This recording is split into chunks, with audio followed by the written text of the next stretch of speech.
All right. So picking up here with congressional rules and operation leadership. So obviously I'm going to talk a little bit about leadership in the House of Representatives and leadership in the Senate. Um,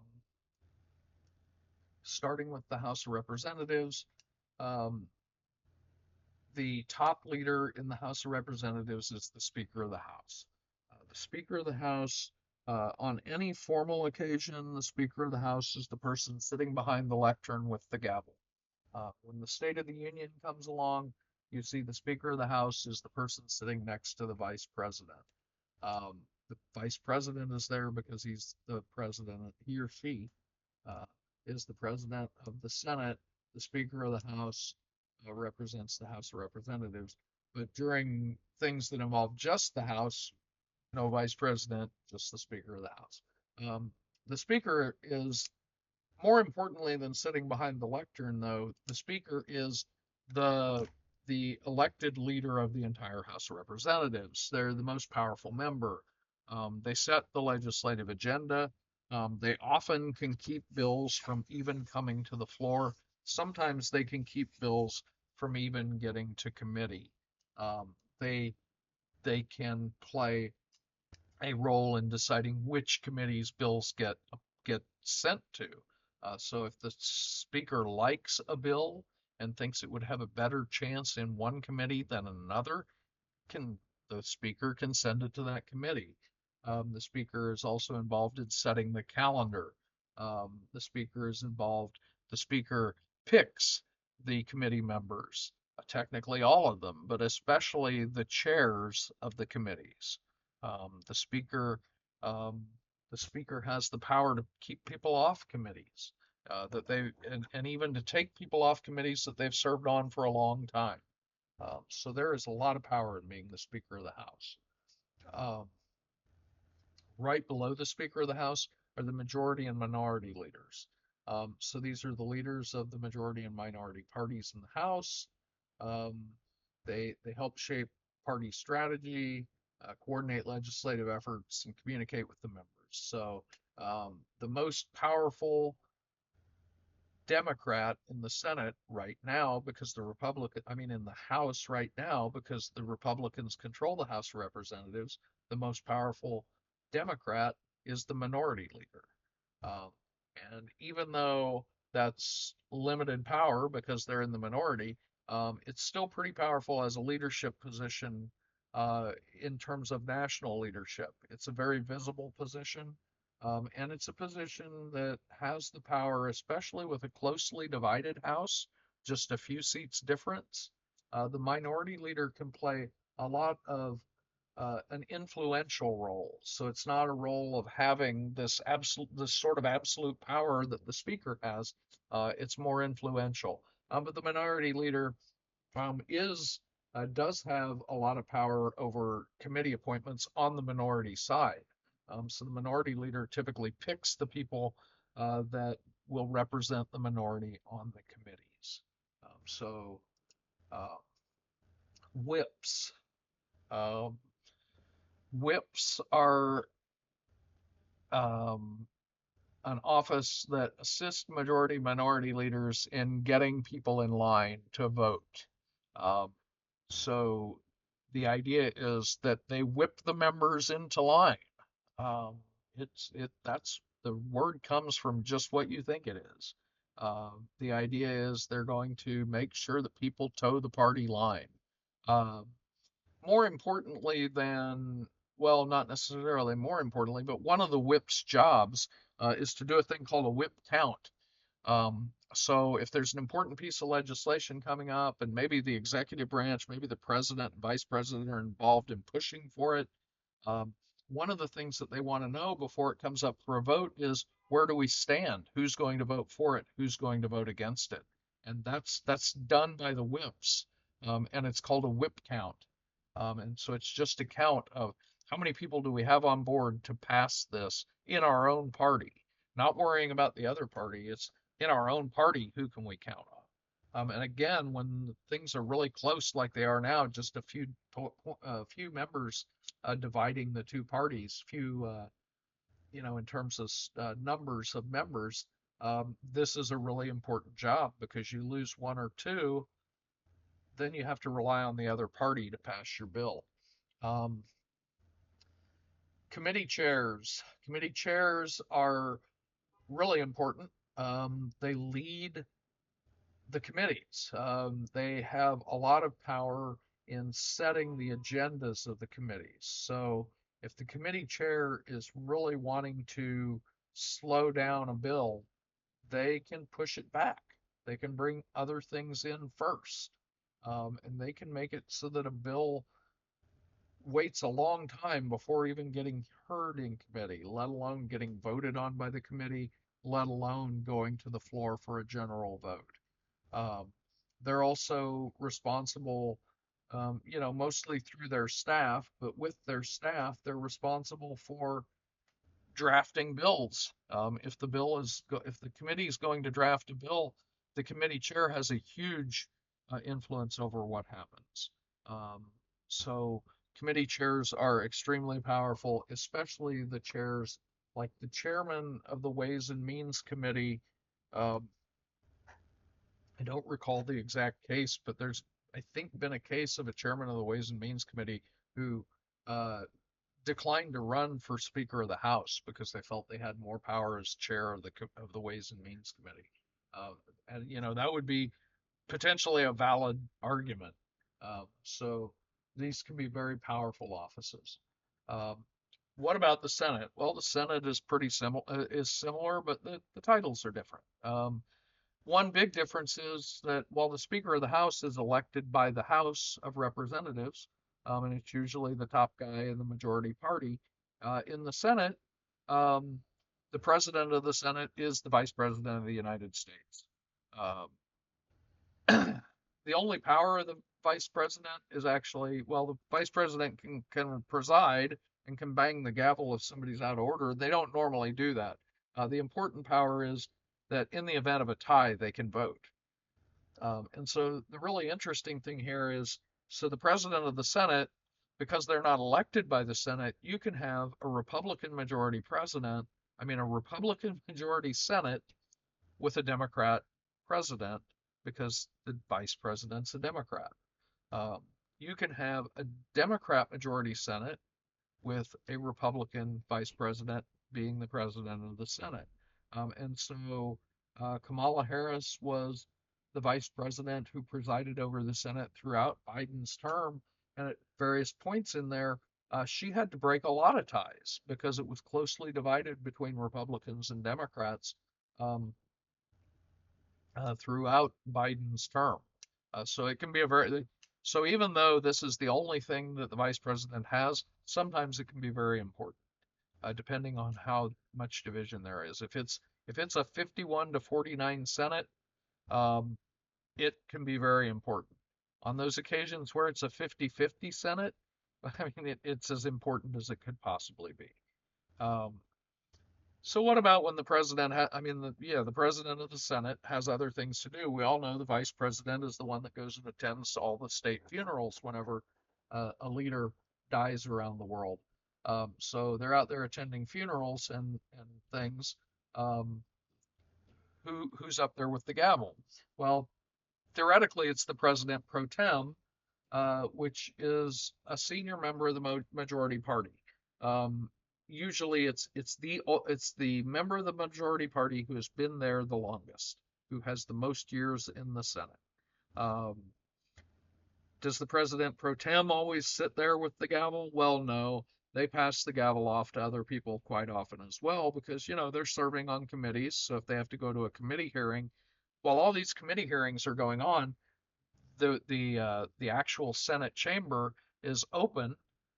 There's debate going on the Senate floor. Most of the senators aren't there because they're all out doing committee meetings or meeting with constituents or whatnot. And the president pro tem is no different. They're not there all the time. And when they're not there, they pass it off to somebody else. But it's up to them who to pass it off to. Then there are majority and minority leaders. This is just what it sounds like. It's the people that lead their respective party in the Senate. They're elected by the members. So they have to get, so if you want to be the majority leader of the United States Senate, and Republicans hold the majority, then you have to get a majority of the Republicans to vote for you. If you want to be the minority leader, you have to get currently a majority of the Democrats to vote for you. Once they're there, they have a big role in. So first of all, they at that point become the leader of the party. So right now, there's a Republican House, a Republican Senate, and a Republican president. Who is the leader of the Democratic Party right now with no Democrat president? Well, you can say Joe Biden is because he was the last president that was a Democrat. That doesn't work very well. You can say Kamala Harris is because she was the last one to run for president, but she lost, so most people don't like that idea. You can say that it's the leader of the Democratic National Committee, but most people don't even know who that is. So one of the most important leaders of the Democratic Party is, or any minority party, is the Senate minority leader. Um, and then this is a regular thing. If the minority party in the Senate is opposite to the party of the president, then the minority leader is one of the top leaders. And so it's not just about their influence in the Senate, they have a lot of influence nationally. They will have a lot of influence in things like getting more members of their party elected. And this applies to both. The majority and minority leaders, probably one of the biggest things they do is help raise money to get more members of their own party elected to the Senate. Hugely important. Um, Tens of millions, hundreds of millions of dollars are raised by these majority and minority leaders. They are fundraiser in chief for their party in a lot of cases. They also coordinate everything within the chamber. And so a lot of the scheduling that the Senate is supposed to be more collegial, more thoughtful, more deliberative. The majority and minority leaders, they obviously differ on policy, but they tend to work together. Most of the time, they work together fairly well on scheduling and things like that. There are times when there are exceptions, but generally they have cordial relationships, courteous relationships with each other. Um, So what about the relationship of Congress to the other branches? With regard to the executive branch, Congress has oversight responsibilities. Congress has the possibility of impeaching any executive branch official. Congress is involved in the confirmation of executive appointments. Specifically, the Senate is involved in the confirmation of executive appointments. Congress overall has the power of the purse, and a lot of that power of the purse goes to the House of Representatives because most of those tax and appropriation bills actually start in the House of Representatives, but overall, Congress has the power of spending, borrowing, taxing, and so they have great influence over the executive branch because of that. And Congress has war powers. So since they stopped declaring war, there still are rules that say if the president uses the military, they have to report to outside the United States. They have to report to Congress. They have to tell why. They have to justify it. And if Congress disagrees with it, Congress can pass a resolution requiring the president to end the deployment. Um, what about the judicial branch? What's their relationship there? So judicial review. So the judicial branch has a relationship to Congress that they're able to exercise judicial review of whatever Congress passes. So that's the check that the judicial branch has on Congress. Congress has the role, specifically the Senate, in confirming federal judges. So I went through this a little bit with the committee process. President makes an appointment of a judge. The Senate committee will investigate and hold hearings on the judge, and then decide whether to send it to the floor. It goes to the floor and gets an up or down vote at some point, usually. and then the judge either gets confirmed or not. Um, the advice role of the Senate in the confirmation of judges is that typically, if there is a Republican Senate and a Republican president, before making an appointment, or if there is a Republican senator in a state and there's a Republican Senate, a Republican president, the Republican president asks the senior Republican senator from the state for their recommendation of who to appoint, and certainly runs their final list past that senator in case there are objections. And they are supposed to, so that the Senate's opinion is that the president should respect that, and the Senate has the power of voting the person down if the president doesn't respect it. So typically, for example, if there was a federal judgeship vacant in Houston right now, Donald Trump should ask John Cornyn who should be appointed. And Donald Trump, once he has his list, he should run it past John Cornyn and Ted Cruz and say, do you object to anybody on this list? And then when he makes so that before he makes the appointment, he makes sure it's acceptable to the members of his own party in the Senate in that state. The House of Representatives has the power of impeaching judges if they've broken the law. This happens not a lot, but it does happen some, typically because of bribery. It's almost always a bribery case with the judge. And then the trial of those cases is held in the Senate. The judicial branch also has the major check on the Supreme Court of being able to set its appellate jurisdiction. They can set the jurisdiction of the lower courts completely. And with the Supreme Court, they can set the appellate jurisdiction. They can limit it. And that's an important power. And Congress has the power to establish the lower courts. Nothing below the Supreme Court exists without Congress authorizing it. The district courts, the appellate courts, all the administrative law courts, the tax court, all of the courts are established by Congress. And with regard to the Supreme Court, Congress has the power to set the number of justices. So they can increase the number of justices if they want to.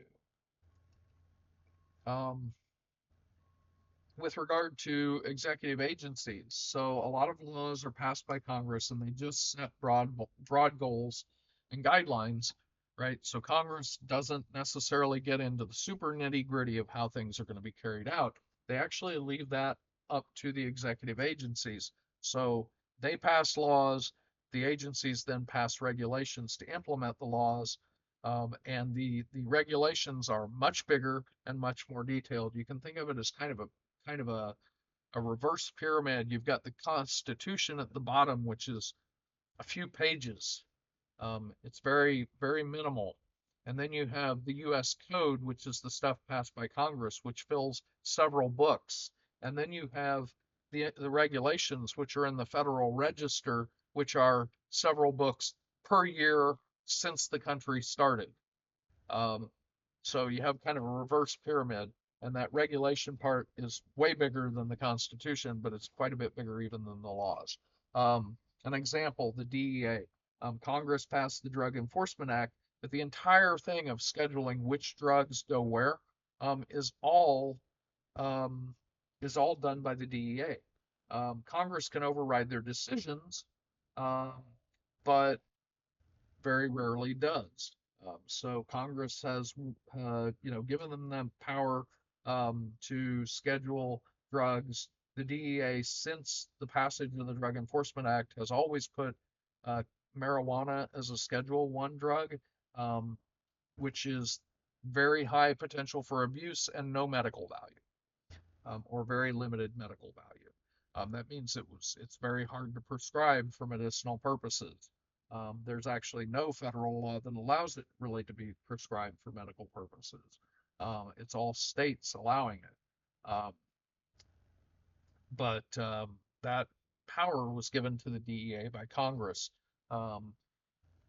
It's entirely up to the DEA. They could deschedule any drug entirely, which means you deschedule it, it's not even listed.